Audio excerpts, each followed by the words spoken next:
Question number 1 में पूछ रहा है interest on partners loan will be, partner का जो लोन का इंटरेस्ट होता है उसको क्या करना है? Credit to the partner capital account? नहीं, ये तो गलत है। Credit to the partner current account? नहीं, ये भी गलत है। Debit to the PNL account? सही, क्योंकि ये एक चार्ज अगेंस्ट प्रॉफिट होता है और चार्ज अगेंस्ट प्रॉफिट्स को आप पीएनएल अकाउंट के अंदर ही डेबिट करते हो। ठीक है, तो बस आप लिख लो option number C.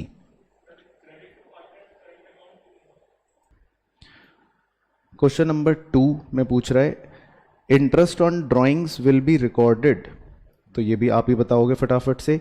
On the debit of PNL appropriation account, तो ये तो गलत है। On the credit of partners current account, तो ये भी गलत है। On the debit of partners capital account,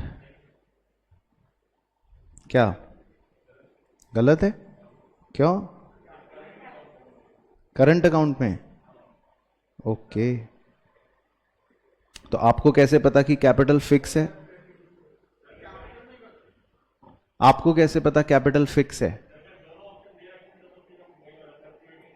हाँ, तो फ्लक्चुएटिंग मानते हैं, फ्लक्चुएटिंग मानते हैं। जब क्वेश्चन साइलेंट होता है तो फ्लक्चुएटिंग मानते हैं। ये तो बच्चा बच्चा जानता है गली मोहल्ले का। और सैंपल पेपर 1 में भी एक सेम ऐसा क्वेश्चन आया था, तो इसीलिए कहते हैं करने चाहिए सैंपल पेपर साथ में। तो जब क्वेश्चन में कुछ ना बोले तो पार्टनर्स के कैपिटल फ्लक्चुएटिंग माने जाते हैं और फ्लक्चुएटिंग पार्टनर्स के कैपिटल में आप फिर कैपिटल अकाउंट को डेबिट करते हो। इसके बाद question number 3, commission to the partner will be recorded, partner को अगर हम कमीशन दे रहे हैं तो उसको हम कहां रिकॉर्ड करेंगे? On the debit side of PNL account? नहीं, क्योंकि ये कोई चार्ज नहीं है। On the credit side of partners capital account? Yes sir, ठीक है। तो हम पार्टनर को कमीशन दे रहे हैं तो हम उसके कैपिटल अकाउंट में क्रेडिट कर देंगे। इसके बाद क्वेश्चन नंबर 4, क्वेश्चन नंबर 4 पे पूछ रहा है if A share of the face value of ₹100 was issued at a premium of ₹40, तो 100 रुपए का शेयर है और 40 रुपए के प्रीमियम पर हमने इशू करा है। On which the whole amount is called up is forfeited, और वो हमने फोरफीट कर दिया जिस पे पूरा अमाउंट कॉल्ड अप था। एंड री इशूड एट ₹125, और बाद में हमने 125 का री इशू कर दिया। The share capital account will be credited bye, तो जब हम री इशू की एंट्री करते हैं, है ना, तो री इशू की एंट्री आप कैसे करते हो? मैं पैसे पूरी लिख देता हूं। Bank account debit to share capital और जो भी प्रीमियम या होता है वो, तो वो ये पूछ रहे हैं कि आप शेयर कैपिटल अकाउंट को कितने रुपए से क्रेडिट करोगे री इशू के टाइम पे। वेरी गुड, तो हम शेयर कैपिटल में कॉल्ड अप वैल्यू लिखेंगे और वो है 100 रुपए, तो हम शेयर कैपिटल को कितने रुपए से क्रेडिट करेंगे? 100 रुपए से क्रेडिट करेंगे, राइट। चलो, तो इसके बाद क्वेश्चन 5 आपका होमवर्क हो जाएगा। Question number 6, Divya and Isha are partners in a firm sharing profits and losses in the ratio of 2:3। Leela was admitted as a new partner for 1/5 share of the profits of the firm. Leela acquires her share from Divya and Isha in the ratio of 1:2. The new profit sharing ratio will be, तो मैं आपको समय दे रहा हूं, तो पहले आप solve करेंगे, उसके बाद हम डिस्कस करेंगे कि सही आंसर क्या है। चलो तो चेक कर लेते हैं जी। तो सही आंसर जो है वो है पुरुषों का डी फॉर डोंकी, 5:7:3। इसकी वर्किंग दिखा देते हैं अगर आपको किसी को नहीं समझ आई तो। दिव्या और ईशा का जो पुराना रेशो है वो था 2:3, तो पहले मैंने उनका पुराना रेशो लिख लिया, देखो 2/5, 3/5, ओके। फिर उसके बाद लीला का नया शेयर हमको दे रखा है 1/5, तो लीला के आगे मैंने लिख लिया 1/5। अब लीला का शेयर जो है वो दिव्या और ईशा 1:2 में दे रहे हैं, तो आप ब्रैकेट्स को बड़े गौर से देखो कि क्या मैंने करा है। मैंने 1/5 दोनों दिव्या और ईशा में से माइनस करें, लेकिन दिव्या में 1/3 और ईशा में 2/3 मल्टीप्लाई करके दोनों से माइनस करें। तो दिव्या 1/3 हिस्सा दे रही है और ईशा 2/3 हिस्सा दे रही है। फिर उसको सॉल्व कर लिया तो 5/15, 7/15 और 3/15 रेस्पेक्टिवली आ गया। तो सही आंसर बन गया नए रेशियो का 5:7:3। तो ये इसकी वर्किंग थी। तो पहला क्वेश्चन अच्छा हो गया जिसमें आपके नंबर कटे, ठीक है ना। तो इसका सही आंसर है ऑप्शन नंबर डी। चलो आगे बढ़ते हैं, नेक्स्ट क्वेश्चन नंबर 7 भी डिस्कस कर लेते हैं। 7 में लिखा है at the time of admission some profit and loss account balance appear in the books. यानी कि बैलेंस शीट के अंदर जो प्रॉफिट और लॉस अकाउंट का बैलेंस होता है, it will be transferred to. तो इसे हम कहां ट्रांसफर करते हैं? ठीक है, वेरी गुड। इसे हम ओल्ड पार्टनर्स के कैपिटल अकाउंट में ट्रांसफर करते हैं, क्योंकि नए पार्टनर को कभी भी बैलेंस शीट की किसी भी चीज का फायदा या नुकसान हम नहीं देते, सिर्फ पुराने ही पार्टनर्स को देते हैं। तो सीधा सीधा आंसर बन गया ओल्ड पार्टनर्स कैपिटल अकाउंट। इसके बाद नेक्स्ट है जी क्वेश्चन नंबर 8, ये भी डिस्कस कर लेते हैं। Naveen is a partner in a firm. Interest on his drawings charged by the firm at 9% per annum amounts to rupee 4,500 for the year ended 31st March. How much amount he withdrew from the firm? तो 1 minute का समय है, पहले आप solve करेंगे।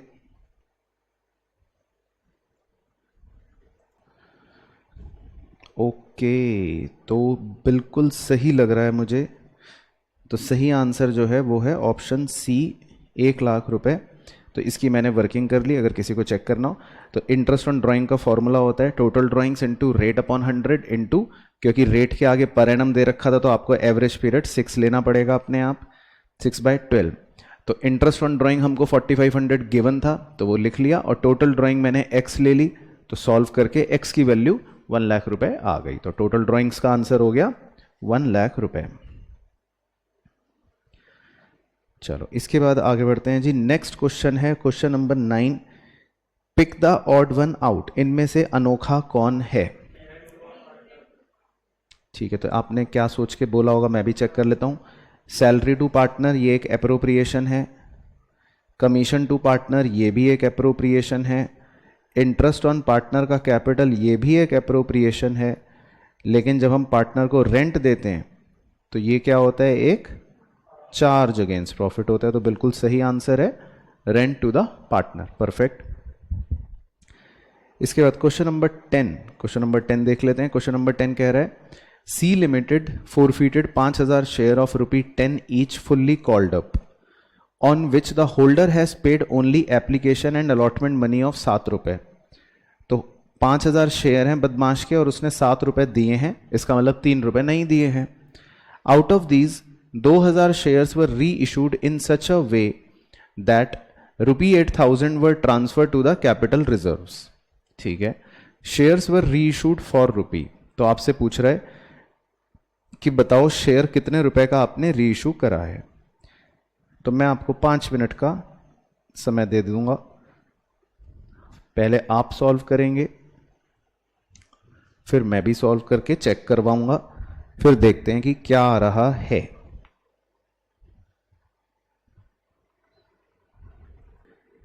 चलो तो ये वाला डिस्कस कर लेते हैं हम, फिर मैं सही आंसर बताता हूं। वैसे 5,000 शेयर्स उसने फोरफीट करे कंपनी ने, और जो होल्डर ने कहा था कि ₹7 हमें दिए हैं, ठीक है। तो अगर वैसे तो फोरफीचर की एंट्री करने का कोई लॉजिक नहीं है, लेकिन फिर भी क्योंकि मेरा मन कर रहा है आपको पूरा समझाने का, तो मैं ऐसे ही कि मान लो हम फोरफीचर की एंट्री करते तो हम क्या करते, शेयर कैपिटल अकाउंट डेबिट हम लिखते 5,000 शेयर इंटू ₹10। 2 शेयर फोरफीचर में हम लिखते जितने रुपए हमें रिसीव हो गए, ₹7 हमें रिसीव हो गए, तो 5,000 शेयर इंटू ₹7। और 2 कॉल्स इन अरियर में हम लिखते जितने रुपए हमें नहीं मिले, ₹3, तो 5,000 शेयर इंटू ₹3। तो अकॉर्डिंगली मेरे शेयर फोरफीचर में 35,000 रुपए क्रेडिट हो रहे होते। यहां तक ओके हो गया। अब उसने लिखा है out of these 200 shares were reissued, 2,000 shares were reissued. अब उसने 2000 शेयर्स जो हैं वो रीइशू कर दिए हैं। अब कितने के करें ये उसने मुझे नहीं बताया कि रीइशू कितने रुपए के करें, ये मिसिंग है। लेकिन वो कह रहे हैं इन सच अ वे, इस तरीके से करे हैं दैट 8000 रुपए वर ट्रांसफर टू कैपिटल रिजर्व। तो वो कह रहा है कि आपने 8000 रुपए कैपिटल रिजर्व में ट्रांसफर करा है। तो जो आप थर्ड एंट्री करते हो, याद है थर्ड एंट्री रीइशू के टाइम पर जब होती है, share forfeiture account debit to capital reserve, तो वो कह रहा है कि हमने कैपिटल रिजर्व में 8000 रुपए ट्रांसफर करें। तो मतलब मेरे को फर्स्ट एंट्री पता है फॉरफीचर की, मुझे थर्ड एंट्री पता है कैपिटल रिजर्व की, बस मुझे ये नहीं पता कि रीइशू कितने का करा है, वो हमसे यही निकलवाना चाहता है। राइट, क्वेश्चन ये बन गया। तो जितने रुपए हमें फॉरफीचर में मिलते हैं हम उसे ए बोलते हैं, ये तो हमने पढ़ रखा है। और कैपिटल रिजर्व का एक फॉर्मूला होता है, ये भी हमने पढ़ रखा है। तो मैं थोड़ा सा इधर आ जाता हूं, तो आपको दिखाने हेतु शेयर फॉरफीचर में जो हमें अमाउंट मिला उसको हम ए बोलते हैं, उसको मैं हाईलाइट कर रहा हूं 35,000। और कैपिटल रिजर्व का फॉर्मूला होता है capital reserve is equal to A amount जो हमें मिला into number of share reissued divided by number of share forfeit minus B amount. Right, अब उस कैपिटल रिजर्व के फॉर्मूले में मेरे पास कैपिटल रिजर्व है 8000, वो मैंने लिख लिया। मेरे पास ए अमाउंट है 35,000, वो मैंने लिख लिया। मेरे पास नंबर ऑफ शेयर्स रीइश्यूड हैं 2000, वो मैंने लिख लिए। मेरे पास नंबर ऑफ शेयर फॉरफीट है 5000, वो मैंने लिख लिया। मेरे पास बस बी अमाउंट मिसिंग है माइनस बी, वो मैंने एज इट इज छोड़ दिया। इसको सॉल्व करके पहले मुझे बी अमाउंट का आंसर पता चल गया, वो आ रहा है 6000 रुपए। फिर मैंने रीइश्यू की एंट्री नीचे लिखी, बैंक अकाउंट डेबिट मैंने खाली छोड़ दिया क्योंकि मुझे नहीं पता, लेकिन मुझे शेयर फॉरफीचर अकाउंट डेबिट पता चल गया क्योंकि बी अमाउंट मैंने ऊपर से निकाल लिया कि वो 6000 रुपए है।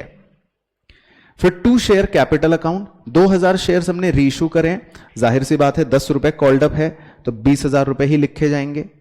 तो इससे मुझे क्या पता लग जाएगा कि मेरे बैंक अकाउंट में कितने रुपए डेबिट होने वाले हैं। तो कितने रुपए डेबिट होंगे आप बताइए, क्योंकि आपका गलत था। बैंक अकाउंट में कितने रुपए डेबिट होंगे 14,000। तो अगर बैंक अकाउंट में 14,000 रुपए डेबिट होंगे और हम 2,000 शेयर्स रीइश्यू कर रहे हैं, तो एक शेयर कितने का रीइश्यू करा होगा 7 का। तो इसीलिए पुरुषों का जो था वो सही था। तो आज पुरुष वर्ग जो है वो बाजी मार रहा है, यानी कि ऑप्शन डी जो था वो है इसका सही आंसर। 7 रुपए का इसका मतलब हमने रीइश्यू करा होगा, तभी तो आपके बैंक अकाउंट डेबिट में 14,000 रुपए आ रहा है। ठीक है, तो बेहतरीन क्वेश्चन था। इस क्वेश्चन पे लगाएंगे हम सितारा और 100% लिख लेना। एग्जाम में ये क्वेश्चन या इस तरह का क्वेश्चन बिल्कुल करके जाना है। चलो, तो मजा आ गया, मजेदार क्वेश्चन था। चलो, अब 11, 12, 13 आपका हो गया होमवर्क। उसके बाद question number 14, as per section 52 of companies act 2013 securities premium reserve can not be utilised for. तो हमने वैसे पढ़ रखा है सिक्योरिटी प्रीमियम के 5 इस्तेमाल होते हैं। Issue off fully paid bonus share, ये तो है। राइटिंग ऑफ कैपिटल लॉसेस, ये नहीं है क्योंकि ऐसा कोई भी पॉइंट हमने नहीं पढ़ रखा। तो यही पॉइंट, इसका मतलब सिक्योरिटी प्रीमियम रिजर्व का यूटिलाइजेशन का पॉइंट नहीं है, तो इसीलिए ये आंसर बन गया। बाकी writing of discount on issue of securities, ये भी हमने पढ़ा है। राइटिंग ऑफ प्रिलिमिनरी एक्सपेंसेस, ये भी उसका यूटिलाइजेशन है। इसके बाद है जी क्वेश्चन नंबर 15। तो 15 देखते हैं क्या कह रहा है। 15 में लिखा है, at the time of reconstitution of a partnership firm recording of an unrecorded liability will lead to.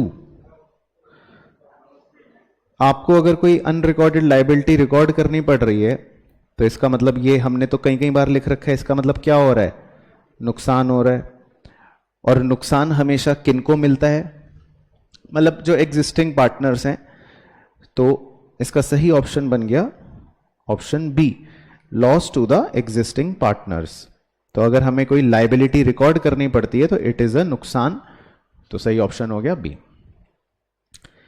इसके बाद question number 16, in which of the following situation companies act 2013 allows for issue of share at discount.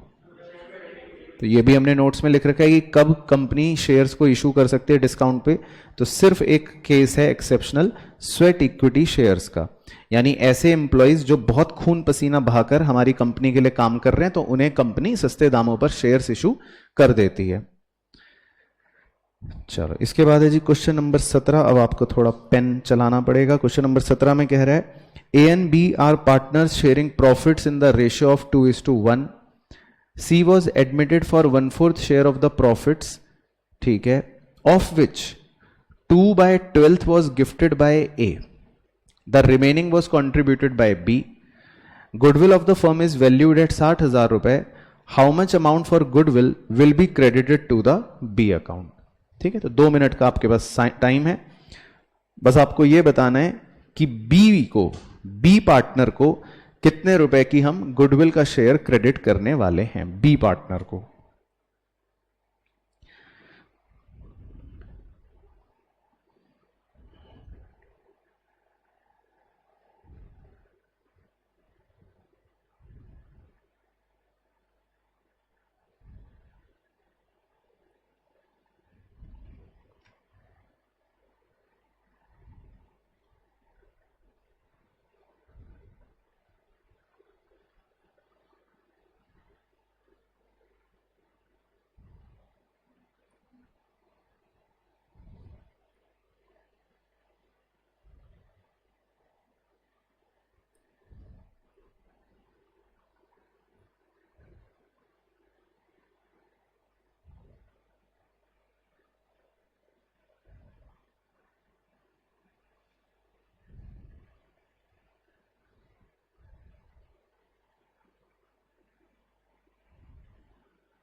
आ गया?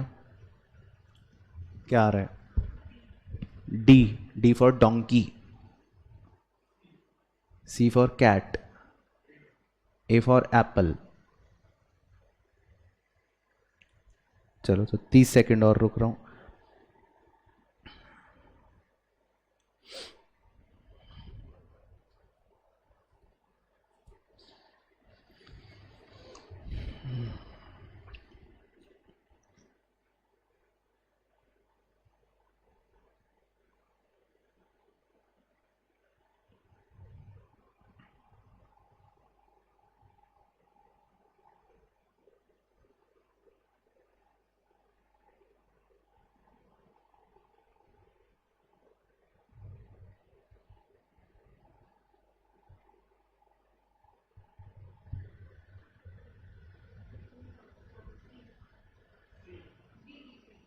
D donkey change कर लिया। और आपका D. चलो तो check कर लेते हैं पहले। आइए जी, तो अलग अलग जवाब आए बच्चों के इसमें। अब देखो जी, इसके अंदर ए ने सैक्रिफाइस करा था 2/12, ये तो गिवन ही है, राइट। और सी को हम 1/4 शेयर दे रहे हैं। तो अगर सी को 1/4 शेयर दिया जा रहा है और जिसमें से 2/12 ए ने सैक्रिफाइस करा, तो इसका मतलब मैं कह सकता हूं कि रिमेनिंग जो बच गया वो बी ने सैक्रिफाइस करा होगा। तो इसका मतलब बी ने सैक्रिफाइस करा होगा 1/12। क्या मैं सही कह रहा हूं भाई? अगर हमने सी को 3 चपातियां दी और ए कह रहा है 2 मैंने दी, तो इसका मतलब बी ने कितनी दी होगी? 1 दी होगी। तो ए ने सैक्रिफाइस करा है 2/12, ये गिवन है। तो बी ने बचा हुआ हिस्सा सैक्रिफाइस करा होगा, तो बी का सैक्रिफाइस आ गया 1/12। तो मुझे पता चल गया ए और बी का सैक्रिफाइसिंग रेशियो जो है वो 2:1 है। बस फिर हमारा काम आसान हो गया। सी का पहले मैंने प्रीमियम फॉर गुडविल का शेयर निकाल लिया, तो 60,000 की गुडविल थी, 1/4 उसका शेयर था, वो आ गया 15,000। तो 15,000 के शेयर में अब बी को कितना हिस्सा मिल जाएगा? 1/3, क्योंकि पीएफजी ए और बी के सैक्रिफाइसिंग रेशियो में बटेगी, 2:1 में बटेगी। तो ए को मिलेगा 10,000 और बी को मिलेगा 5,000। तो सही आंसर जो है इसका वो था ऑप्शन सी, 5,000। तो इसमें अलग अलग आंसर्स की झड़ी बताई बच्चों ने, लेकिन सही आंसर था ऑप्शन नंबर सी। चलो, तो ये भी बढ़िया क्वेश्चन था। उसके बाद 18th क्वेश्चन तो इतना सुपर हॉट क्वेश्चन है कि मैं क्या बताऊं। और इसके लिए इसको एग्जाम में, मतलब एग्जाम के लिए आप मार्क जरूर कर लेना। इस तरह का question, x limited forfeited 1000 shares on which ₹6 पर शेयर वॉज रिसीव्ड। तो एक कंपनी ने 1000 शेयर फोरफिट कर दिए जिसमें 6 रुपए मिले थे। Out of these 700 shares were reissued for ₹8 each fully paid up. बाद में कंपनी ने 700 शेयर्स को री इशू कर दिया 8 रुपए पेड अप में। फिर वो पूछ रहे balance in the forfeited share account after the री इशुएंस विल बी। तो इसमें भी दो ऑप्शन जो है वो आ नहीं रहे, वो कट गए, लेकिन कोई बात नहीं, सी और डी ऑप्शन छोड़ो। मेरा मुद्दा यहां पर यह है कि मैं आपको यह सिखाऊं कि कैसे सॉल्व करना है, ठीक है। तो ये मैं खुद ही सिखाऊंगा या खुद ही डिस्कस करूंगा। तो पहले मैं लॉन्ग मेथड से आपके साथ डिस्कशन करूंगा। तो देखो, एक कंपनी ने 1000 शेयर्स जो है वो फोरफिट करे जिसमें 6 रुपए उसको रिसीव हुए थे, ठीक है। यहां सॉल्व कर देता हूं। तो अगर किसी बदमाश के 1000 शेयर फोरफिट हो रहे हैं जिसमें कह रहा है कि 6 रुपए रिसीव हो गए थे, तो इसका मतलब 4 रुपए रिसीव नहीं हुए होंगे। तो अगर हम इसके शेयर्स फोरफिट करेंगे तो बस आप मुझे ये बताओ कि हम 2 शेयर फोरफीचर वाले पॉइंट में कितने रुपए लिखेंगे। 1000 शेयर्स हैं और उसने 6 रुपए हमको दिए, तो हम इसमें लिखेंगे 6000, है ना, जिस पर हम ए बनाते हैं। फिर उसके बाद क्वेश्चन ने बोला कि हमने बाद में 700 शेयर्स री इशू कर दिए। देखो लिखा है 700 shares were reissued for ₹8 each. हमने 700 शेयर्स री इशू करे 8 रुपए के, और लिख रहे हैं फुल्ली पेड अप, यानी 10 रुपए फुल्ली पेड अप। तो बताओ कितना डिस्काउंट ऑन री इशू हुआ? 2 रुपए का। तो री इशू के टाइम पर मैं जब शेयर फोरफीचर अकाउंट को डेबिट करूंगा तो कितने रुपए डेबिट करूंगा? क्योंकि मैंने 700 शेयर्स री इशू करे और 2 रुपए हमने डिस्काउंट ऑन री इशू दिया। तो क्या मैं सही बोल रहा हूं? क्या आप यहां तक मेरे साथ हैं? कहीं रास्ते में खो तो नहीं गए? फिर उसके बाद हम थर्ड एंट्री करते हैं कि हम शेयर फोरफीचर अकाउंट से पैसे को ट्रांसफर कर देते हैं कैपिटल रिजर्व में, है ना। तो आप उसकी एंट्री करते हो share forfeiture account debit to capital reserve. अब वो अमाउंट आप कैसे निकालते हो वो भी मैं फटाफट निकाल के दिखा देता हूं। ए अमाउंट लिखते हो into number of share reissued upon number of share forfeit minus B amount. तो ये कितने रुपए आएगा? ये आ जाएगा 42 माइनस 14, 2800, ठीक है, यही आएगा। तो अगर मैं एंट्री करता लॉन्ग मेथड से तो मेरे फोरफीचर की एंट्री, रीइशू की एंट्री और कैपिटल रिजर्व की यही एंट्री होती। इसमें सब बच्चों को ओके है पहले, ठीक है। अब अगर मान लो इन एंट्रीज के हिसाब से आपको कहा जाता कि चलो बच्चों शेयर फोरफीचर का एक टी शेप अकाउंट बनाओ, तो पहली एंट्री में जो आपने 6000 क्रेडिट करा उसको आप क्रेडिट साइड में लिख लेते। दूसरी एंट्री में आपने 1400 डेबिट करा है तो आप इसको डेबिट साइड में लिख लेते। तीसरी एंट्री में आपने शेयर फोरफीचर को 2800 रुपए डेबिट करा है तो आप 2800 को डेबिट साइड में लिख लेते। क्या मैं सही बोल रहा हूं? क्या आप मेरी बात समझ पा रहे हो? तीनों एंट्रीज की अगर पोस्टिंग आपको शेयर फोरफीचर अकाउंट में करनी होती तो ऐसी होती। और फिर अगर मैं आपसे ये पूछता कि चलो बच्चों अब मुझे फाइनली ये बताओ कि अकाउंट क्लोज करके आपका क्या बैलेंस बच रहा है, तो आप क्या आंसर देते? 1800, है ना। तो ये तो हो गया लॉन्ग मेथड, मतलब आंसर मुझे पता चल गया इसका है 1800। तो इस क्वेश्चन का जो सही ऑप्शन है वैसे वो ऑप्शन सी है, क्योंकि सी ऑप्शन में 1800 दिया है, लेकिन इसका सही आंसर जो है वो आता 1800। तो ये तो हो गया लॉन्ग मेथड कि भाई तीनों एंट्री करी, टी शेप अकाउंट बनाया और बैलेंस निकाला, राइट। पहले इतना समझ आया लॉन्ग मेथड। अब इसी चीज को अगर मुझे जल्दी करना हो, मैं ये निकालना चाहता हूं कि मेरे शेयर फॉर फ्यूचर अकाउंट का बैलेंस क्या होगा, इसी चीज को अगर मैं जल्दी करना चाहता हूं तो उसकी ट्रिक आप याद रखो, या उसका मतलब कॉन्सेप्ट याद रखो। हमने 1000 शेयर फॉरफीट करे और उसमें से 700 शेयर्स री इशू कर दिए, तो आप ये देखो कि कितने शेयर्स री इशू नहीं हुए। तो कितने शेयर्स री इशू नहीं हुए, 300 है ना। तो इसका मतलब 300 शेयर्स हैं हमारे पास, पहले ये लिख लो और उसको मल्टीप्लाई कर दो, कितना अमाउंट हमें रिसीव हुआ, कितना अमाउंट हमें रिसीव हुआ था वो शुरू में दे रखा होता है, लिखा था ना 1000 शेयर्स हैं ऑन विच ₹6 पर शेयर वर रिसीव्ड। तो 6 रुपए से इनको मल्टीप्लाई कर लो, तो 300 शेयर इंटू 6 रुपए, क्या आंसर आ जाएगा 1800। तो ये हो गया आपका शॉर्टकट ट्रिक। तो क्वेश्चन अगर कभी भी पूछता है कि बैलेंस इन फॉरफिटेड शेयर अकाउंट बताओ, तो या तो कर लो पूरे लंबे तरीके से, अगर बिल्कुल ही आपको लगता हो कि गलती मुझे नहीं करनी और समझने का भी टाइम है मेरे पास। लेकिन अगर आपको शॉर्ट तरीके से करना हो तो फॉर्मूला मैं फिर से बोल देता हूं, जितने शेयर्स री इशू नहीं हुए इनटू अमाउंट रिसीव्ड, तो आपका सीधा आंसर आ जाएगा। तो ये आप नोट कर लेना, और इसका सही आंसर है ऑप्शन सी 1800।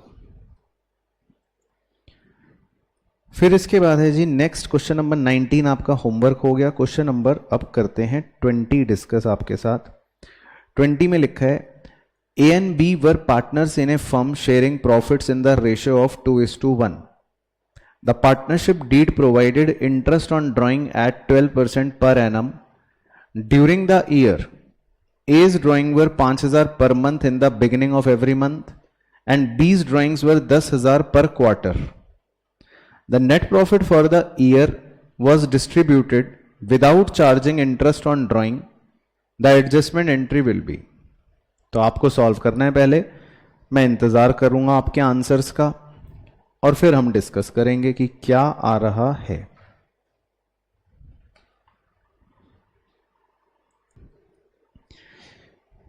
तो पहले एक ही ड्राइंग थी 5000 per month in the beginning of every month, तो इसका मतलब एक ही टोटल ड्राइंग हो गई 60,000, 12% का रेट और एवरेज पीरियड क्या लिया 6.5। Very good. तो ए की आईओडी कितनी आ गई 3900, ठीक है। फिर लिखा है बी ने ड्राइंग करी 10,000 पर क्वार्टर, तो 10,000 पर क्वार्टर का मतलब हो गया पूरे साल की 40,000 रुपए into rate upon 100 into average period क्या लिया 6, क्योंकि जब कुछ नहीं बोलता तो हम तो यही मानते हैं मिडिल ऑफ एवरी क्वार्टर। तो बी की आईओडी कितनी आई 2400। तो भाई क्या स्टेप्स थे, वेरी सिंपल स्टेप्स थे कि आईओडी हम लेना भूल गए पार्टनर से, तो आईओडी डेबिट कर देंगे। तो ए का 3900, बी का 2400 डेबिट कर दिया, दोनों फिगर्स को जोड़कर 6300 को प्रॉफिट शेयरिंग रेशियो में क्रेडिट कर दिया। तो नेट इफेक्ट ये बन गया कि ए को 300 रुपए दे देंगे और बी से 300 रुपए ले लेंगे, तो बी डेबिट टू ए। तो बी डेबिट टू ए में कौन सा ऑप्शन सही हो गया, ऑप्शन नंबर डी डोंकी। ठीक है, चलो तो फिर से पुरुष वर्ग आगे चल रहे हैं आज। Question number 21, S T W and X are partners sharing profits in the ratio 4:3:2:1. X is given a guarantee that his share of profits in any given year would not be less than 50,000. तो X को guarantee दी गई है 50,000 रुपए मुनाफे की। Deficiency if any would be borne by S&T equally, ठीक है। The profits for the year ended 31 March amounted to 3.5 lakh, the profits will be. तो 2 मिनट का समय है, निकालें कि फाइनल प्रॉफिट्स क्या होंगे, फिर डिस्कस करता हूं मैं आपसे। चलो तो चेक कर लेते हैं। तो जब सब बच्चे इतने सुर से कह रहे हैं तो मुझे लग रहा है यही आंसर होगा। तो मैंने भी निकाल लिया, 3.5 लाख रुपए थे, उसको 4:3:2:1 में बांट दिया तो आ गया 140, 1,5, 70 और 35। अब x को क्योंकि 35,000 ही मिले तो 15,000 की डेफिशिएंसी हो गई उसके में, तो x को 15,000 मैंने और दे दिए और s और t में से इक्वल 7.5 माइनस कर लिए। तो जो फाइनल आंसर आ गया वो आ गया 1,32,500, 97,500, 70 और 50। तो बिल्कुल सही आपने भी निकाला। तो यानी कि 1,32,500, 97,500, 70 और 50। Perfect, option number D. इसके बाद है जी क्वेश्चन नंबर 22, पढ़ लेते हैं। X and Y are partners in a firm, their capital on 1 April were 1, 20 and 80 respectively. On July 1, they decided that their capitals should be equal. The necessary adjustment in the capitals were made by introducing or withdrawing cash.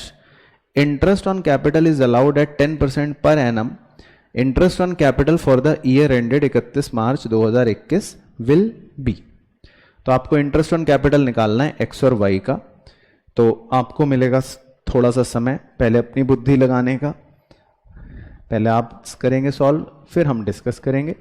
और पहले मैं महिलाओं से पूछूंगा इस बार, फिर पुरुषों पे आऊंगा। आइए जी, तो सबसे पहले तो ये है कि उन दोनों एक्स और वाई की कैपिटल 1, 20 और 80,000 है रेस्पेक्टिवली, ठीक है। तो ए की एक्स की कैपिटल है 120 और वाई की कैपिटल है 80। तो अगर आप दोनों की जोड़ लोगे तो फर्म की कैपिटल हो जाएगी 2 लाख रुपए। अब 1 जुलाई को उन्होंने ये डिसाइड कर लिया कि भाई हम दोनों की कैपिटल जो है वो बराबर होनी चाहिए। तो टेक्निकली 1 जुलाई से अब उन दोनों की कैपिटल में मान लो कि 1-1 लाख रुपए ईच हो गई। पहले क्या मैं सही बोल रहा हूं? इतना पॉइंट ओके हो गया। तो अब हम इंटरेस्ट कैसे निकालते हैं 10%? बिल्कुल समय के हिसाब से। तो एक्स का इंटरेस्ट कैसे निकलेगा? 1,20,000 रुपए उसकी ओपनिंग कैपिटल थी, उसका आप 10% कैलकुलेट करोगे सिर्फ कितने महीने के लिए? 3 महीने के लिए, अप्रैल, मई, जून। फिर 1 जुलाई को एक्स की कैपिटल कितनी हो गई? लाख रुपए। तो आप 1 लाख रुपए पर फिर 10% कैलकुलेट करोगे कितने महीनों के लिए? अगले 9 महीनों के लिए। तो कुल मिलाकर पूरे साल का जो ब्याज हो गया एक्स का वो हो गया 10,500। ऐसे ही सीख रखा है हमने। सिमिलरली वाई की ओपनिंग कैपिटल थी 80,000। तो अप्रैल, मई, जून का 3 महीने का इंटरेस्ट 80,000 पर उसको मिल जाएगा। फिर 1 जुलाई को उसकी भी कैपिटल हो गई 1 लाख। तो अगले 9 महीने का इंटरेस्ट उसको 1 लाख पर मिल जाएगा। तो कुल मिलाकर एक्स का आंसर जो बनेगा इंटरेस्ट का वो बनेगा 10,500 और वाई का इंटरेस्ट का जो आंसर बनेगा वो बनेगा 9,500। ठीक है, पहले वर्किंग सबको क्लियर हो गई। तो इसके मुताबिक सही ऑप्शन क्या बन गया? 10,500, 9,500, यानी कि option number A for Apple सही। चलो उसके बाद 23, 24 आपका होमवर्क हो गया है। अब आते हैं जी 25 पे। Elite limited invited application for issuing 2 lakh shares of ₹50 each at a premium of ₹15 per share.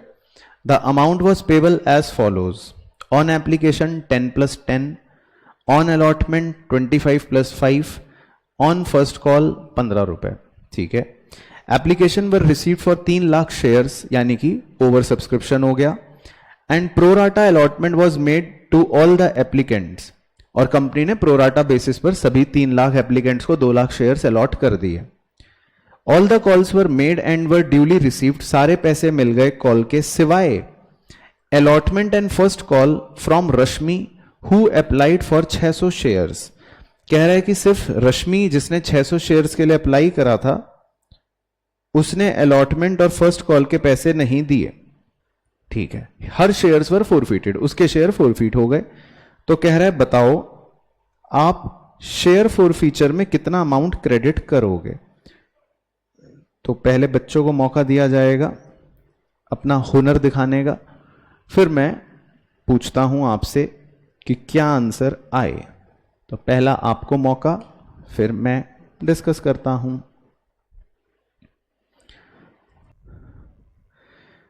तो सही आंसर तो मैं बताता हूं अभी कि क्या है, पर क्वेश्चन है इंपॉर्टेंट, दोबारा से इस पे स्टार लगा रहा हूं। तो सेम क्वेश्चन हमने सैंपल पेपर 1 में भी डिस्कस कर रखा है, सेम तरह का मतलब। ठीक है, तो अब पहले मैं कर रहा हूं लॉन्ग मेथड ताकि आपकी अंडरस्टैंडिंग भी डेवलप हो। तो अगर मैं पूरे क्वेश्चन का क्रक्स जो मैंने सॉल्व करा वो अगर आपको दिखाऊं और वो बताऊं, तो हमारे पास शेयर है 50 रुपए का, ये हमें पता था। 15 रुपए का प्रीमियम है, वो ब्रेकअप मैंने बना रखा है, 10 + 10, 25 + 5 और 15। ठीक है, अब जो बदमाश हमें दे रखी है उसके बारे में लिखा है कि उसने 600 शेयर के लिए अप्लाई करा, तो दैट मीन्स उसको 400 शेयर अलॉट हुए होंगे। क्या मैं सही बोल रहा हूं? अब उसने एप्लीकेशन का पैसा तो दे दिया, लेकिन उसने अलॉटमेंट का और कॉल का पैसा नहीं दिया। तो हमारी परिभाषा के हिसाब से ये बदमाश जो है ये बड़ी बदमाश हो गई। तो मैंने इसकी छोटी सी वर्किंग कर रखी है किनारे में, लेफ्ट कॉर्नर में, मेरे लेफ्ट आपके राइट कॉर्नर में। एप्लीकेशन मनी रिसीव्ड 600 इंटू 20 रुपए, 12,000 रुपए मुझे मिलने चाहिए थे 400 शेयर इंटू 20, 8,000 रुपए। तो इसका मतलब मुझे उस बदमाश से 4,000 रुपए एक्स्ट्रा मिल गए, राइट। फिर हम अलॉटमेंट पर उस पर पैसे मांगेंगे, तो 400 शेयर इंटू 30 रुपए, तो 400 शेयर्स के 30 रुपए मांगेंगे तो 12,000 रुपए हम अलॉटमेंट के मांगेंगे। 4,000 लेकिन वो पुराने एडजस्ट करवा लेगी, तो टेक्निकली उसने अलॉटमेंट पे 8,000 रुपए हमें नहीं दिए, राइट। अब मैंने उस बदमाश की फोरफीचर की एंट्री बनाई। तो शेयर कैपिटल में हम लिखते हैं कॉल्ड अप फेस वैल्यू, तो 400 शेयर इंटू 50 रुपए, ये आ गया 20,000। तो इसको 20,000 को तो दुनिया की कोई ताकत गलत नहीं कर सकती, तो मैं इस पे हरे रंग का टिक लगा लेता हूं, राइट। फिर एसपीआर डेबिट, जिसमें हम लिखते हैं जो प्रीमियम हमें नहीं मिला। तो 400 शेयर हैं और 5 रुपए अलॉटमेंट वाला प्रीमियम हमें नहीं मिला, तो 2,000 रुपए एसपीआर डेबिट, तो इसको भी दुनिया की कोई ताकत गलत नहीं कर सकती। फिर 2 शेयर अलॉटमेंट में हम लिखते हैं जितने रुपए हमें नहीं मिले, तो ये हमने वर्किंग से निकाला था कि 8,000 रुपए उसने अलॉटमेंट पर हमको नहीं दिए। फिर 2 शेयर फर्स्ट कॉल पे उसने हमें 15 रुपए नहीं दिए, है ना। तो 400 शेयर इंटू 15 रुपए, तो ये 8,000 और 6,000 पर भी मैं हरे रंग का टिक लगा लेता हूं।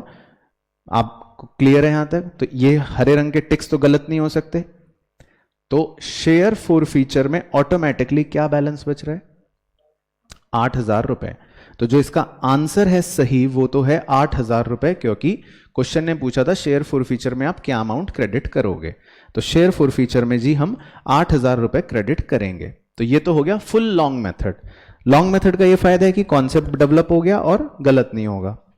तो पहले मैं ऑप्शन टिक कर देता हूं। तो पूरी कहानी सॉल्व करके तो मुझे पता चलेगा कि मेरा सही आंसर जो है वो है 8,000 रुपए। अच्छा, अब पहले सैंपल पेपर में भी मैंने ट्रिक सिखा रखी है कि आप कैसे इसको डायरेक्टली निकाल सकते हो, ठीक है। Amount credited to share forfeiture का जो कॉन्सेप्ट होता है वो हमने लिख रखा है, पढ़ रखा है, समझ रखा है। इसका कॉन्सेप्ट होता है कि हमें कितने रुपए रिसीव हुए हैं, इग्नोरिंग प्रीमियम, है ना। प्रीमियम नहीं लेते, अगर हमें प्रीमियम कोई उसमें रिसीव हो चुका है तो वो हम हटा देते हैं। यही कॉन्सेप्ट था। तो अगर मुझे बिना पूरा सवाल सॉल्व करे डायरेक्टली निकालना हो तो हम कैसे निकालेंगे? आप सीधा सीधा ये देखो, रश्मि जो है उससे हमें कितने रुपए रिसीव हुए हैं, सीधा सीधा ये देखो। उसने 600 शेयर्स के लिए अप्लाई करा था और उसने 20 रुपए एप्लीकेशन के दिए होंगे, तो इसका मतलब उसने हमें 12,000 रुपए दे दिए। इसका मतलब उसने हमें 12,000 रुपए दे दिए। अब लेकिन उस एप्लीकेशन में 10 रुपए का प्रीमियम भी है ना, 10 रुपए का प्रीमियम भी है, तो वो मुझे अब हटाना पड़ेगा। तो हमने क्योंकि उसको 400 शेयर्स ही अलॉट करे हैं, तो आप 400 शेयर्स के हिसाब से ही 10 रुपए प्रीमियम को हटा दो।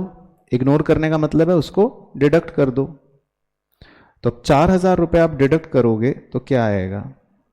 12 - 4, 8 आ गया। तो जल्दी सॉल्व करने की ट्रिक ये थी, ये मैंने सैंपल पेपर 1 में भी बताई थी, बाकी लेंदी तरीके से कर ही सकते हो। तो सही आंसर था 8000।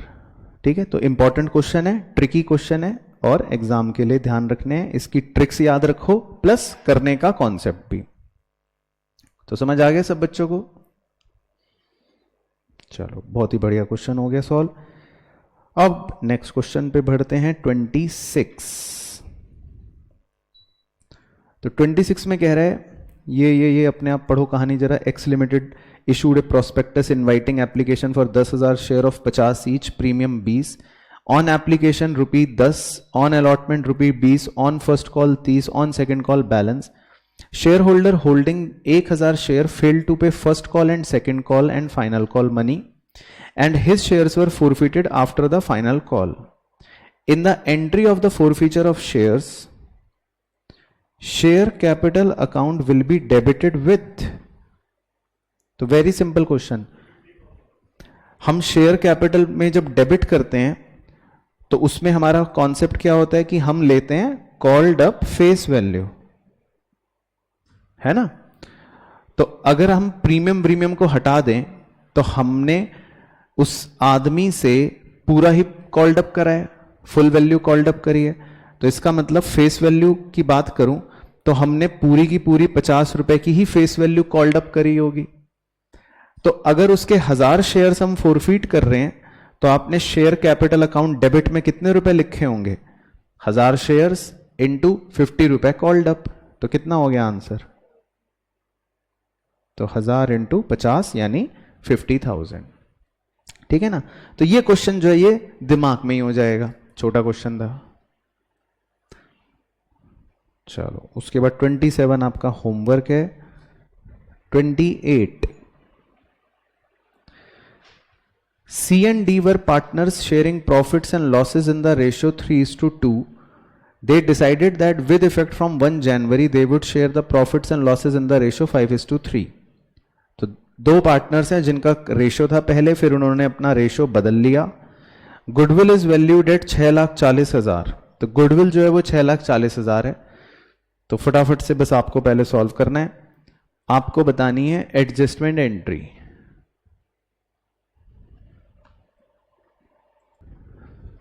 तो सही आंसर क्या होगा उसके लिए देखते हैं।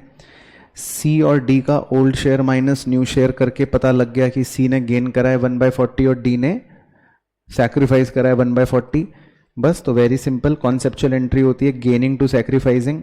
तो हमारी गुडविल थी 6,40,000, उसको आप 1/40 से मल्टीप्लाई करके पता लगा लोगे 16,000। तो C debit 16 to D 16, right answer. तो सी डेबिट 16 टू डी 16। तो option D is the correct answer. चलो इसके बाद है जी क्वेश्चन नंबर 29। तो 29 पढ़ते हैं। A B C were equal partners, they decided to change their profit sharing ratio to 5:4:3। तो एबीसी पहले इक्वल पार्टनर्स थे, फिर उन्होंने अपने प्रॉफिट शेयरिंग रेशियो को बदल लिया। For this purpose goodwill of the firm was valued at 6 lakh, और गुडविल जो है वो 6 लाख वैल्यू हुई। तो ये भी सिंपल क्वेश्चन है, एक बार पहले आप फटाफट करके बताओ क्या ऑप्शन आ रहा है, फिर हम चेक कर लेंगे, आप इसे पूछ लेंगे।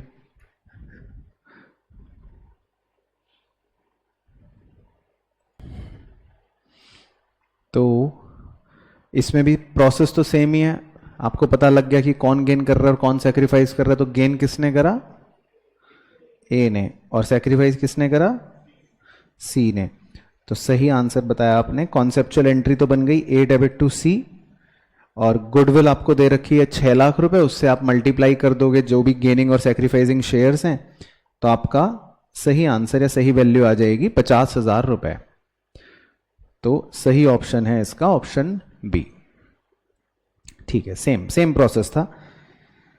चलो इसके बाद 30 एंड 31 आपका होमवर्क हो गया। तो इसमें क्या कह रहा है 32 में पढ़ लेते हैं। P and Q R partners sharing profits in the ratio of 9:7 R is admitted as a partner with 9/20th share in the profits which he takes 1/5 from P and 1/4 from Q.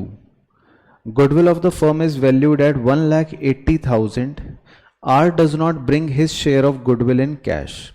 ठीक है, तो normal admission question है. P और Q दो partners हैं, old ratio दे रखा है 9:7. नया पार्टनर R एडमिट हो गया, लेकिन वो अपने गुडविल का शेयर अपने साथ नहीं लाया. तो आपको बताना है कि गुडविल की जर्नल एंट्री क्या होगी. तो बट आप पहले सॉल्व करेंगे. मैं आपको थोड़ा सा समय दे देता हूं, फिर मैं आपसे पूछता हूं कि क्या आंसर आया. आ गया? तो पहला ऑप्शन है R current account debit to P to Q. दूसरा ऑप्शन है R current account debit 81 to P to Q. तीसरा ऑप्शन है R current account debit 81 to P to Q. चौथा ऑप्शन है R current account debit to P to Q. तो क्या option आ रहा है? C for cat. तो सी ऑप्शन जो है वो सही ऑप्शन है बिल्कुल. मैं एक बार वर्किंग फिर भी दिखा देता हूं. तो इसके अंदर P और Q का सीधा सीधा आपको सैक्रिफाइस दे रखा है. P कर रहा था 1/5, Q कर रहा था 1/4. तो अगर मैं P और Q के सैक्रिफाइस से सैक्रिफाइसिंग रेशियो निकाल लूं तो वो आ जाएगा 4:5. उसके बाद गुडविल हमें दे रखी थी 1,80,000. उसमें R का शेयर निकाल लिया प्रीमियम का, वो आएगा 81,000. तो 81,000 का प्रीमियम R से लेकर हम P और Q के 4:5 के रेशियो में दे देंगे. तो 36 P को दे देंगे और 45 Q को मिल जाएगा. तो एंट्री बन जाएगी R current account debit to P capital to Q capital 36 और 45. तो सही ऑप्शन था सी. चलो इसके बाद है जी क्वेश्चन नंबर 33. 33 में कह रहा है P, Q and R are partners sharing profits and losses in the ratio 5:3:2. S is admitted as a new partner for 1/5 share. ठीक है. P sacrifices 1/10 from his share and the remaining sacrifice made by Q and R in the ratio of 2:1. तो ये तो मुश्किल हो गया. S brings his share of goodwill 60,000 in cash.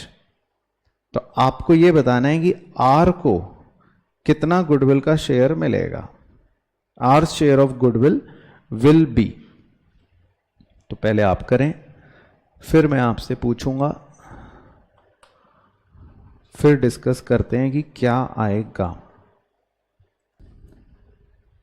चलो जी, तो डिस्कस कर रहा हूं मैं. S का शेयर दे रखा था 1/5, ठीक है, और ये दे रखा था कि P जो है वो सैक्रिफाइस कर रहा है 1/10. तो टेक्निकली S को जो भी शेयर मिल रहा है 1/5, तो P का तो सैक्रिफाइस गिवन है 1/10 और लिखा है जो रिमेनिंग सैक्रिफाइस है वो Q और R करेंगे 2:1 में.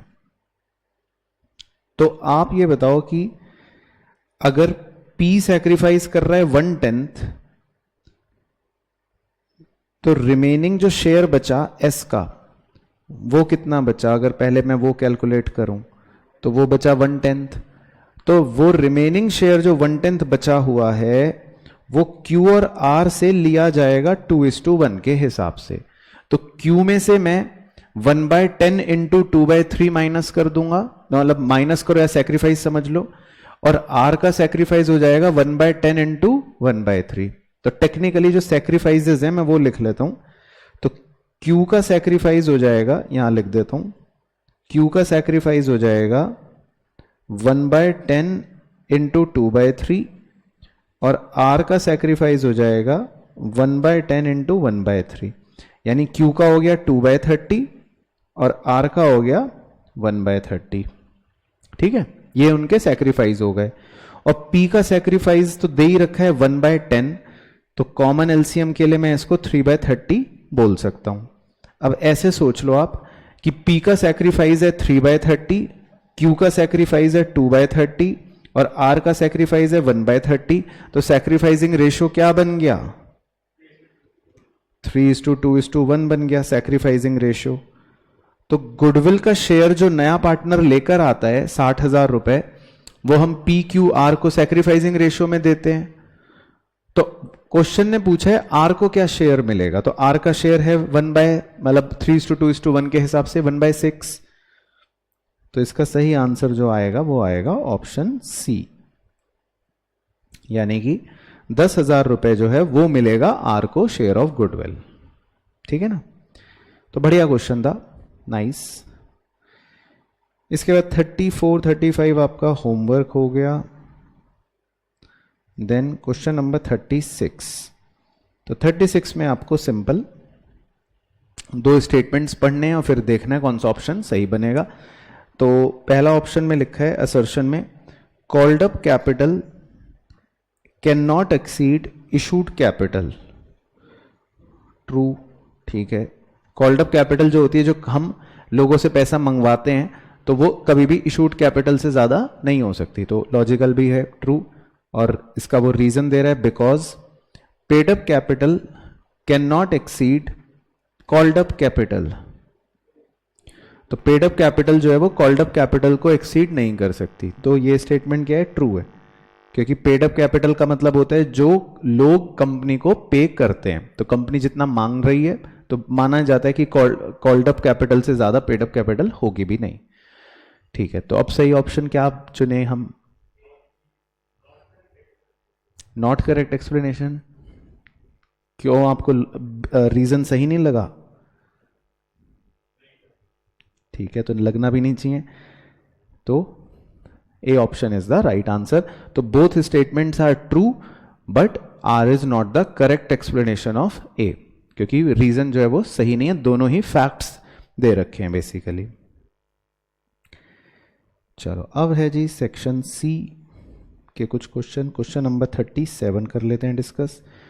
तो 37 में लिखा है, X limited issued 1 lakh share for subscription to the public at a premium of ₹3 per share. 3 रुपए का प्रीमियम है। Application were received for 1,20,000 shares, यानी ओवर सब्सक्रिप्शन हो गया। And allotment was made pro rata to all the applicants. तो हमने सबको pro rata allotment पे शेयर्स दे दिए। All the calls were made and were duly received except the second and final call of ₹4 per share on 1000 share held by Shiv. तो शिव ने अपने 4 रुपए नहीं दिए 1000 शेयर्स के। His shares were forfeited and afterwards reissued at ₹8 per share as fully paid up. बाद में उसके शेयर्स जो हैं कंपनी ने फोरफीट कर दिए और वो री इशू कर दिए 8 रुपए के फुल्ली पेड अप के हिसाब से। तो क्वेश्चन हमसे पूछ रहा है, subscribed and fully paid up capital will be. चलो, तो ये तो लाजवाब क्वेश्चन हो गया, है ना। ये तो ऐसा क्वेश्चन हो गया कि आप कर भी नहीं पाओगे, ऐसा मुझे पता है, लग नहीं रहा पता है। तो हम फिर साथ साथ में ही डिस्कस कर लेते हैं, इसकी हम सारी बारीकियां, सारी गहराई अच्छे से ही चर्चा कर लेते हैं। तो कंपनी ने देखो 1 लाख शेयर्स जो हैं वो इशू करे थे वैसे तो, और लिखा है कि 3 रुपए का प्रीमियम था और हमें एप्लीकेशन मिले ओवर सब्सक्रिप्शन 1,20,000, लेकिन फिर प्रोराटा पर कंपनी ने अलॉटमेंट कर दिया। ठीक है ना। तो अब 1 लाख शेयर्स थे, पहले आप बस ध्यान से सुनते रहना, ठीक है ना, सिंपल है क्वेश्चन। अब जैसे ही कंपनी कहानी हुई, ये हुआ, और उसके बाद लिखा है 1000 शेयर्स जो हैं शिव के, कंपनी ने क्या करा, फोरफीट कर दिए, मतलब मर गए वो शेयर। तो जैसे ही शेयर्स फोरफीट हो जाते हैं तो इसका मतलब टेक्निकली कंपनी के टोटल शेयरों में से 1000 शेयर्स जो हैं वो मर गए, फोरफीट हो गए। तो अब एक तरह से कंपनी के कितने शेयर्स बचे, सिर्फ 99,000 शेयर्स बचे, हैं ना। फोरफीट होने का मतलब है वो शेयर्स कंपनी ने अब खत्म कर दिए हमेशा के लिए। अब लेकिन उसी के बाद लिखा है आफ्टरवर्ड्स, बाद में आफ्टरवर्ड्स री इशूड। अब वही शेयर कंपनी ने री इशू भी कर दिए। इसका मतलब भगवान भोलेनाथ के आशीर्वाद से उन शेयरों का पुनर्जन्म भी हो गया, यानी कि वो 1000 शेयर वापस से जिंदा हो गए। और लिखा है 8 रुपए के जब हमने री इशू करे, और लिखा है एज फुल्ली पेड अप। इसका मतलब जब वो जिंदा हुए, मरने के बाद जब वो जिंदा हुए, तो अब वो फुल्ली पेड अप बन के जिंदा हुए। मतलब जब मरे थे तब तो फुल्ली पेड अप नहीं थे, लेकिन जब वो दोबारा जिंदा हुए, जब ये री इशू हुए, तो स्पेसिफिकली लिखा है कि ये कैसे जिंदा हुए, रीइशू कैसे हुए, फुल्ली पेड अप। तो अब रीइशू होने के बाद अब कंपनी के पास वापस से कितने शेयर्स हो गए, 1 लाख शेयर्स वापस से हो गए। क्या मैं सही बोल रहा हूं और आप सही समझ रहे हो? और अब ये शेयर्स जो हैं ये सारे के सारे फुल्ली पेड है ना, क्योंकि जो 1000 शेयर्स री इशू हुए वो भी फुल्ली पेड हो गए। तो कंपनी की subscribed and fully paid up capital कितने रुपए होगी? तो आंसर आ गया सीधा सीधा 10 लाख रुपए। तो इसका सही ऑप्शन है ऑप्शन नंबर डी, है ना। तो बस 1 नंबर के क्वेश्चन में हमको इतना ही इसमें दिमाग लगाना था, लेकिन क्या दिमाग लगाना था वो मैंने बता दिया। अच्छा, अब इसमें ट्विस्ट खुद ही करके समझा देता हूं। अगर मान लो शेयर्स जो बाद में री इशू हो रहे होते वो फुल्ली पेड की बजाय, मान लो ऐसे बोल रहा हूं, लिखा होता खाली ₹9 पेड अप फॉर एग्जाम्पल, ठीक है, फॉर एग्जाम्पल, तो फिर वो क्वेश्चन पूछता कि बताओ subscribed and fully paid capital कितनी है, तो फिर हम पूरे 1 लाख शेयर ना लेते, तो फिर हम खाली 99,000 शेयर्स ही मानते कि ये फुल्ली पेड है, 1000 को तो ना गिनते हम फुल्ली पेड में। तो फिर मेरा आंसर हो जाता 9,90,000 रुपए। तो क्वेश्चन के हिसाब से हमने समझ लिया कि क्या करना है, ठीक है ना। चलो, अब उसके बाद आपके एक केस बेस्ड क्वेश्चन है, वो भी डिस्कस कर लेता हूं फटाफट। तो केस बेस्ड क्वेश्चन में मतलब एक आपको केस बना के दे रखा है और उस पर बेस्ड 3 अलग अलग क्वेश्चन होंगे। तो केस पढ़ लेते हैं क्या है। A and B are partners sharing profits and losses in the ratio of 3:2। तो 2 पार्टनर्स हैं जिनका रेशियो है 3:2। They admit C with effect from 1 April 2021। New profit sharing ratio is agreed at 4:3:3। ठीक है। An extract of the balance sheet as at 31 March is as follows. तो balance sheet के extract में basically सिर्फ एक मटका है, यानी कि WCR, जिसमें 90,000 रुपए रखे हुए हैं। अब based on the above information you are required to answer the following question. तो मैं आप ही से पूछूंगा, वेरी सिंपल क्वेश्चन है। क्वेश्चन नंबर 39 में पूछ रहा है, if there is no other information in respect of WCR, मतलब ये कि अगर कोई और एडजस्टमेंट या कोई और इंफॉर्मेशन ना हो तो आप WCR का क्या करोगे? WCR डेबिट 90,000 और वो किसे मिल जाएगा? ए और बी को, ओल्ड रेशियो में 3:2 में, है ना, यही होता है ट्रीटमेंट। तो अगर आप 90,000 को 3:2 में बांट के ए और बी को दोगे तो कितने कितने रुपए क्रेडिट हो जाएंगे उनको? तो ए को क्रेडिट हो जाएगा 54 और बी को क्रेडिट हो जाएगा 36। सिंपल। तो इसका सही ऑप्शन बन गया ऑप्शन बी। उसके बाद क्वेश्चन 40 में कह रहा है, if A claim for the workman compensation is estimated at 60,000। अगर किसी मजदूर का हाथ कट गया और उसने 60,000 रुपए का क्लेम मांग लिया, तो अब क्या होगा? क्योंकि अब हमारे पास WCR में सिर्फ कितने रुपए बचे? 30,000। तो अब हम वो 30,000 ए और बी के ओल्ड रेशियो में 3:2 में उनको दे देंगे। तो यानी कि सही ऑप्शन बन गया, ए क्रेडिट हो जाएगा 18,000 से और बी क्रेडिट हो जाएगा 12,000 से। राइट, बिल्कुल सही। तो सही ऑप्शन हो गया ऑप्शन सी। Clear, simple. और 41 भी इसी तरह है।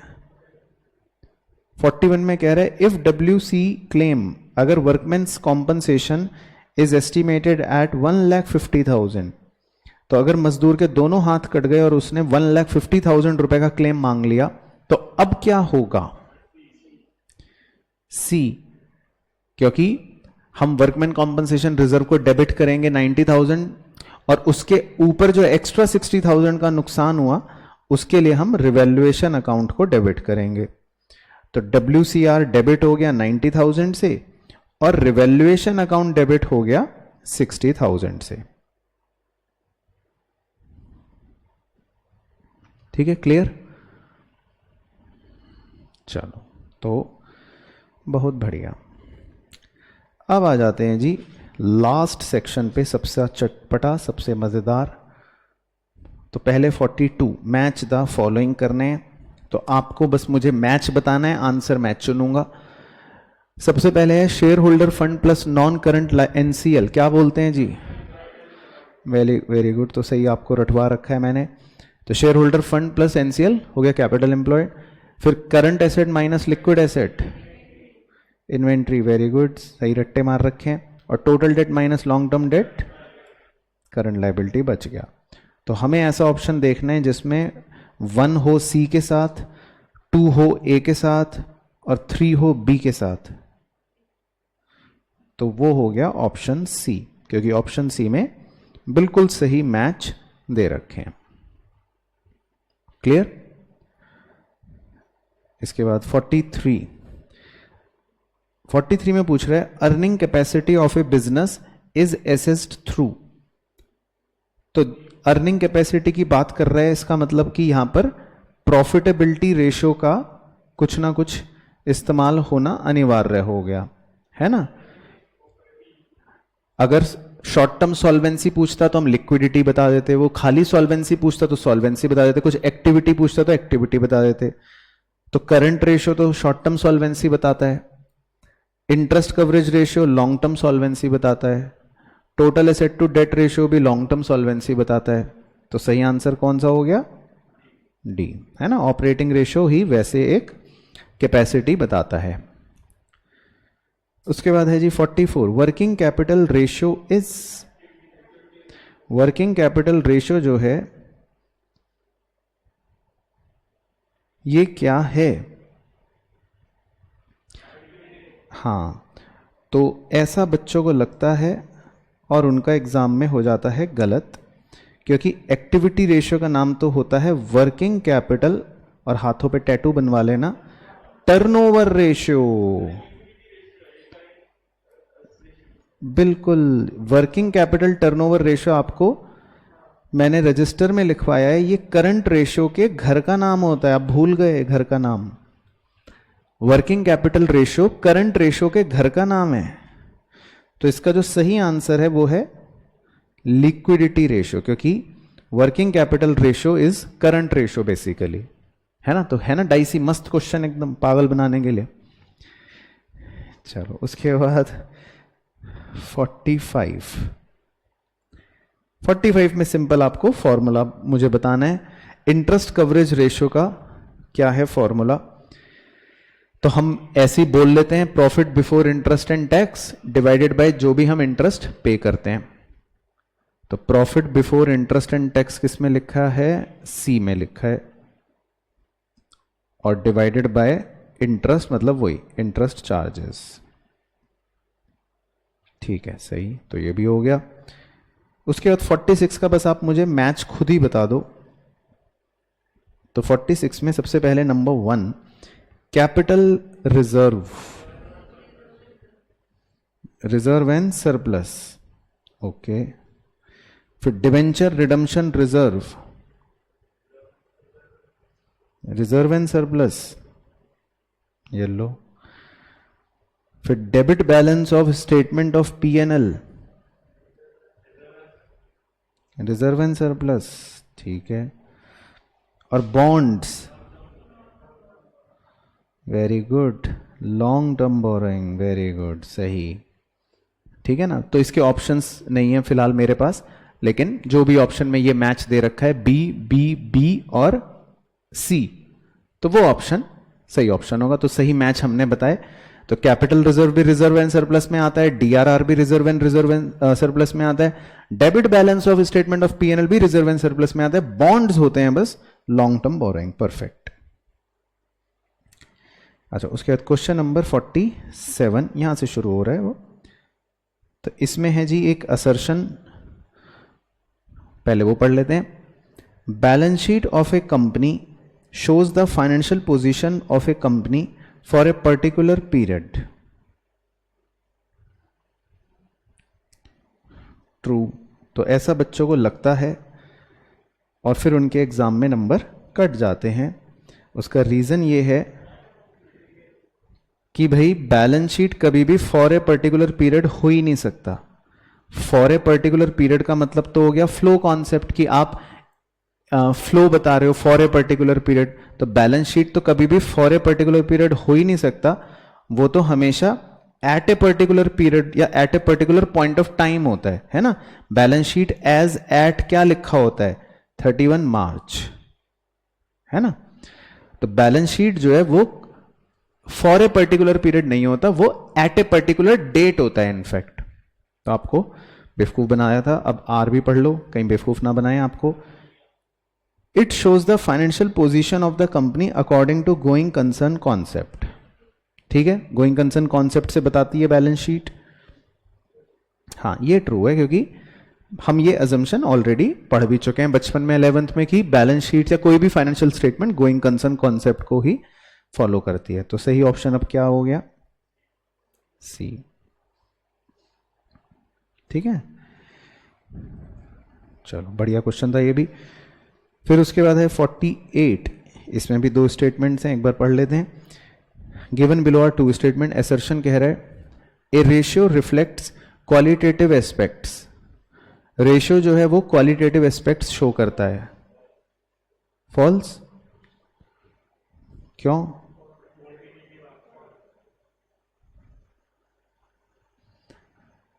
और रीजन कह रहे हैं ratio reflects both quantitative and qualitative aspects.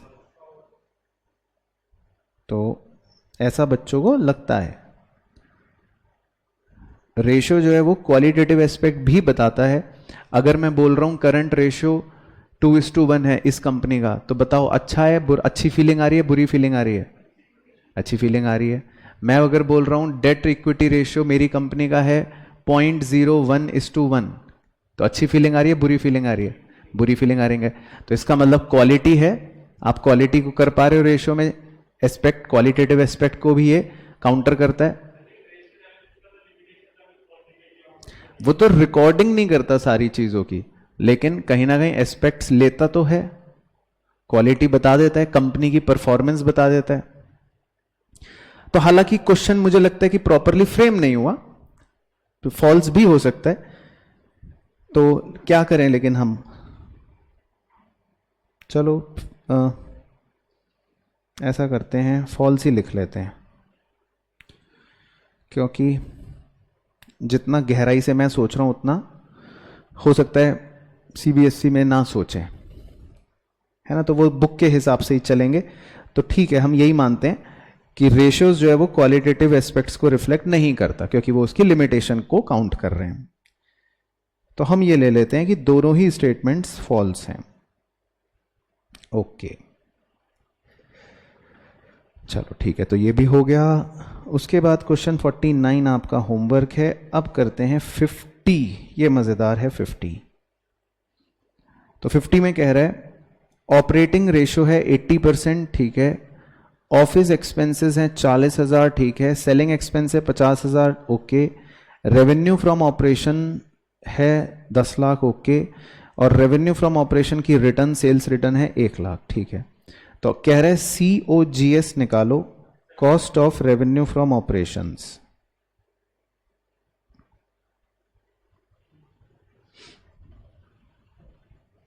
तो निकाल लें साथ साथ। अच्छा, पहले एक बार ऑपरेटिंग रेशियो का फॉर्मूला बताओ। Operating cost plus upon RFO into 100। Operating cost का फॉर्मूला बताओ। ऑपरेटिंग एक्सपेंस प्लस COGS, है ना। तो मैं एक तरह से ये लिख सकता हूं कि ऑपरेटिंग रेशियो का फॉर्मूला बन गया operating expense plus COGS upon RFO into 100, है ना। और वो हमें गिवन है 80%। अब इसमें ऑपरेटिंग एक्सपेंस कौन कौन से हैं, ऑफिस और सेलिंग, तो मैं 90,000 लिख लूं। और COGS तो हमें निकालना है, तो मैं COGS की जगह X लिख लूं। और RFO हमें दे रखा है 10 लाख, तो मैं 10 लाख लिख लूं, ठीक है। Into 100 is equal to 80। तो ये एक इक्वेशन बन गई। तो पहले 2 जीरो काट देता हूं, तो ऊपर के ये 100 कट गया, नीचे के 2 जीरो हट गए। अब 10,000 को उधर 80 से मल्टीप्लाई करवा देता हूं, क्रॉस मल्टीप्लाई, तो ये बन गया 8 लाख। तो 90,000 plus x is equal to 8 lakh, तो x की वैल्यू क्या आ गई? तो x की वैल्यू आ गई 7,10,000।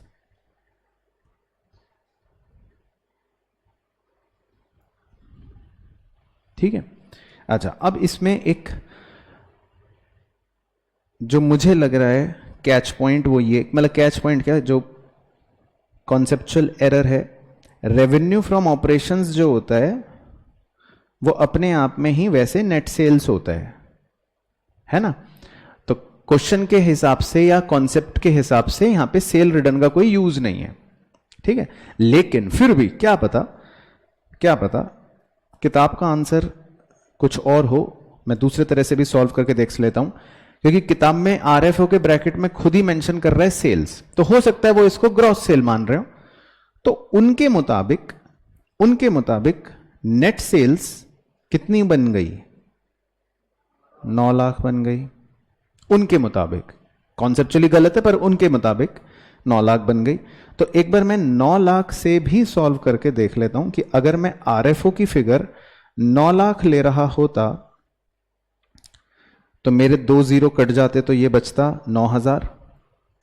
तो फिर 9,000 को मैं 8 से मल्टीप्लाई करता, वो सॉरी 90,000 को 8 से मल्टीप्लाई करता तो 7,20,000 आता। और फिर अगर मैं x निकालता तो x का आंसर आता 630। तो हो सकता है किताब में ये आंसर हो।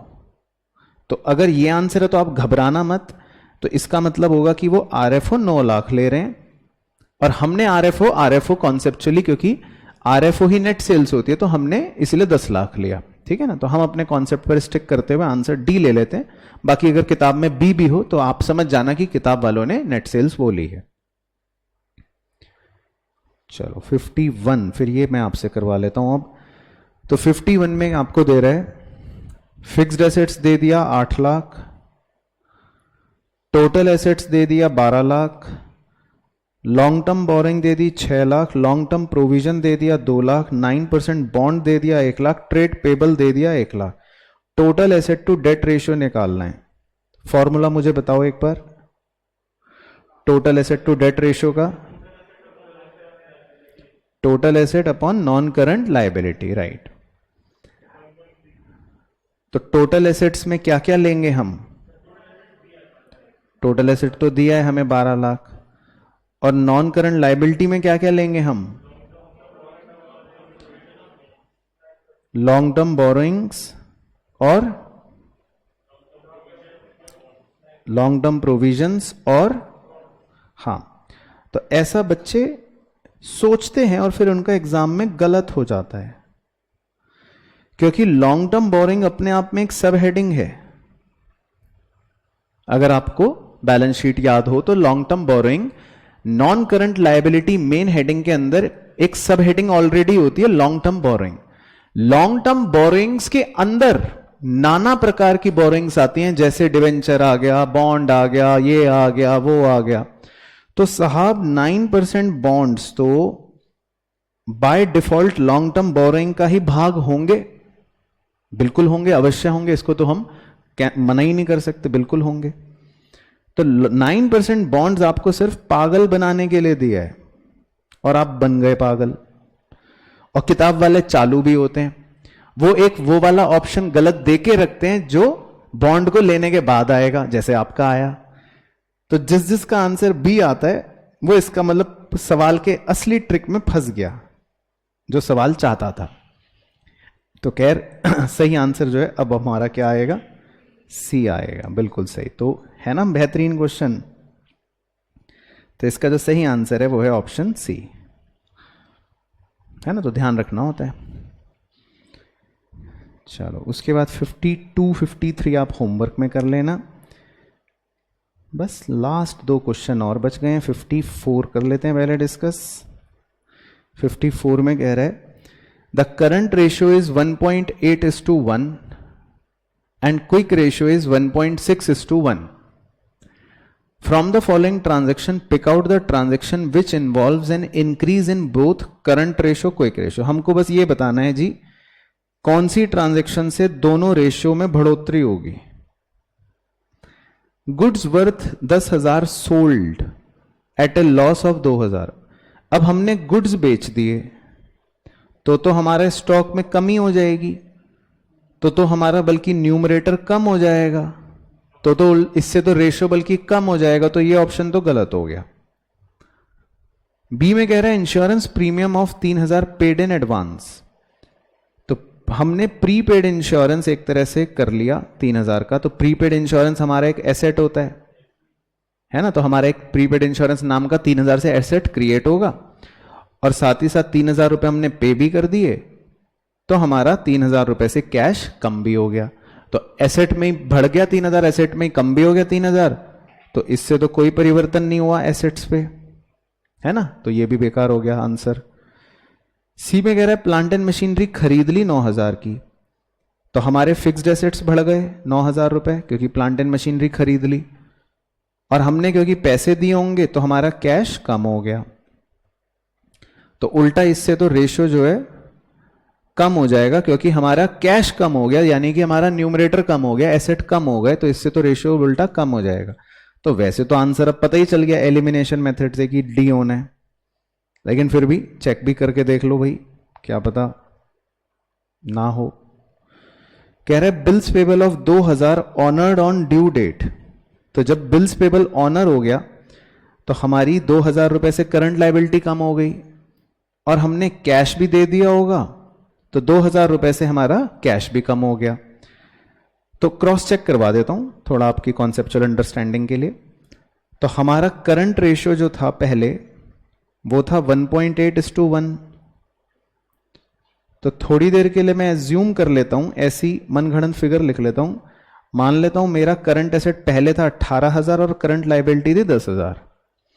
अब जैसे ही मैं 2,000 रुपए के बिल्स पेबल को पे करूंगा तो कैश भी 2,000 कम हो जाएगा और लाइबिलिटी भी 2,000 कम हो जाएगी। तो मेरे अब नए करंट एसेट्स हो जाएंगे 16 और नई करंट लाइबिलिटी हो जाएंगी 8। तो मेरा अब नया करंट रेशियो कितना आ गया? 2:1 आ गया, और पहले था 1.8:1। तो हुआ नहीं हुआ increase. Same logic goes with liquid ratio. तो इसका मतलब इस ट्रांजैक्शन से हमारे रेशियो जो है वो इंक्रीज हो जाएगा। क्लियर हो गया डी ऑप्शन। और 55 पढ़ लेते हैं जी। तो इसमें सिंपल है, 2 स्टेटमेंट है, आपको सही गलत जो भी है वो बताना है। Current ratio is a balance sheet ratio.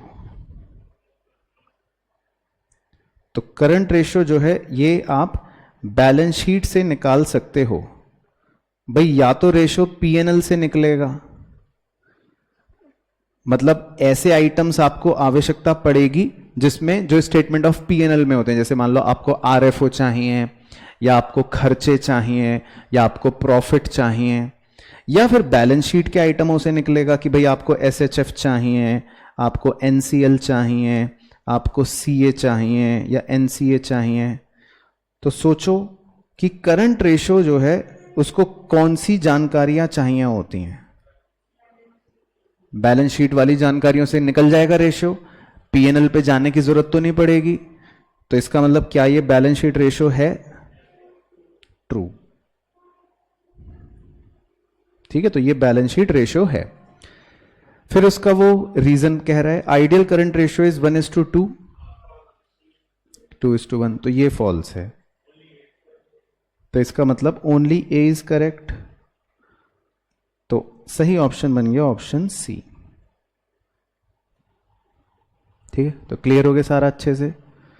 अब होमवर्क के क्वेश्चन कर लोगे आप, जैसे आपने 1 के भी नहीं करे, है ना।